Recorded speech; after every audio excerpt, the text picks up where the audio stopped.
Good morning. This is Josh Hayes with Hedge Plus, and here is today's market monitor.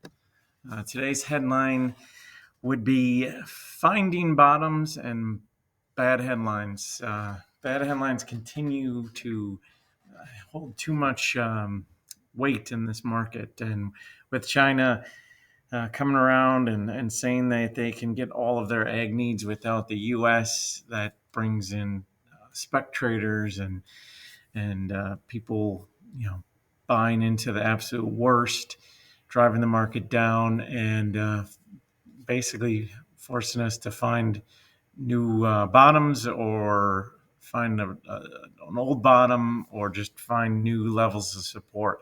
It looks like we are getting that with corn and wheat, bouncing off what looked to be pretty solid floors.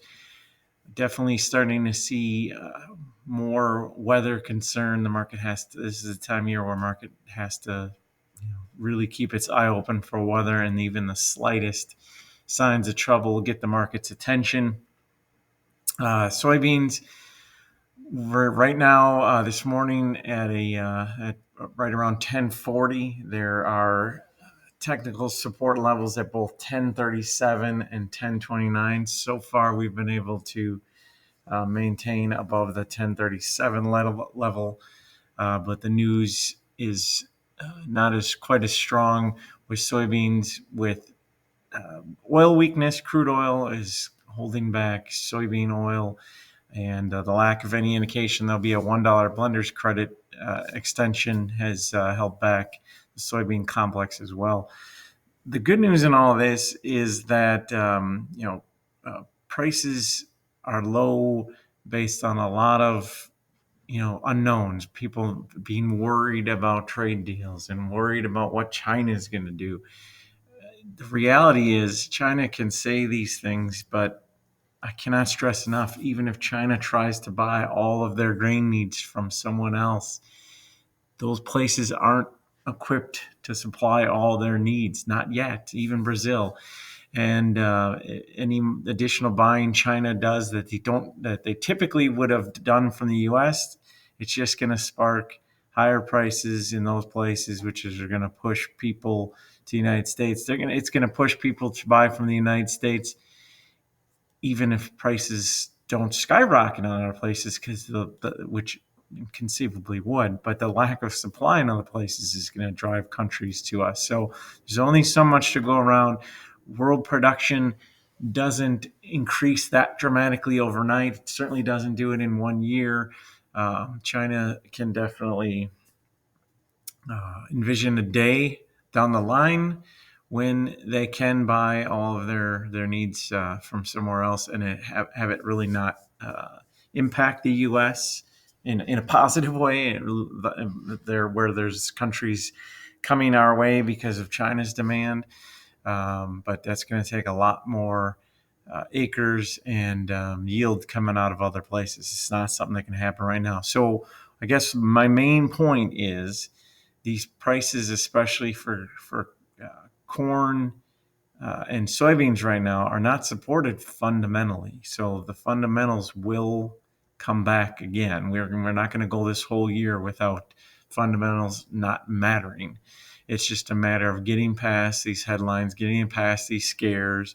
There is a lot of one-sided discussion going on in these markets. You can't help but notice that everything is how this is going to hurt the United States. Very little talk about how much China is hurting right now. So the tough talk, well, for them, it's just to believe. Anything China says is just taken on its face, whereas any kind of tough talk from the United States is just considered bluster. But it doesn't matter. In the end, people have to eat. These countries have to get their grains. They're going to get it one way or another. The world needs the U.S. supply right now. Supplies are tighter than these prices suggest, and we'll see that at some point this year, which is why we're not in any way panicking. I see people talking about, is it possible we'll have February highs?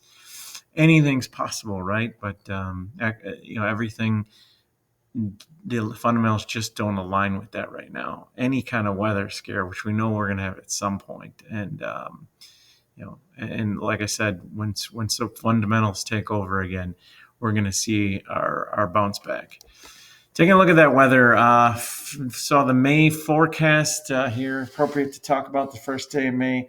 It's warm biased with a dry Midwest, and we all know how, if that holds up, if that happens, if May is warmer than usual and it's dry, first off, the warmth will, the dry, I guess, will get you guys out in the fields, and that's going to continue with planting. But if it stays dry and it gets warm and it dries even quicker because of the warmth, we know what's going to happen. That's going to cause some concerns for the crop, and we'll see some price bounces. So it's just a matter of how severe, how long. But if that forecast holds up and we're dry throughout May, it's going to show itself in prices at some point. In China, the north remains dry. There's no relief in sight. We're pushing the point now where they need about or they're down to about a week, where if they don't get rain, it's critical. This immediate impact is on their winter wheat, but it's also going to decrease their outlook for corn as well. And again, they're not in a position to withstand something like this. So as much as they're not a big exporter, their demand needs, if they have to import more, that's going to affect the market. In Russia, it's drying out, up and down temps. They go one day from worried about frost to the next day worrying about it being too warm, considering how dry it is there, and that any kind of warmth will only accelerate the drying and increase their potential chances for drought down the line. It's not really showing up in the markets just yet. Mexico drought continues for at least 2 more weeks. All that does is continue to drive them to buy more and more for the United States. So we have that positive. Taking a look at basis with soybeans, most notable change is the 10-cent worsening of basis in Kansas City region. Otherwise, not too much change there. We see the best basis through the lower Midwest, and the worst basis by far still in the South Dakota area.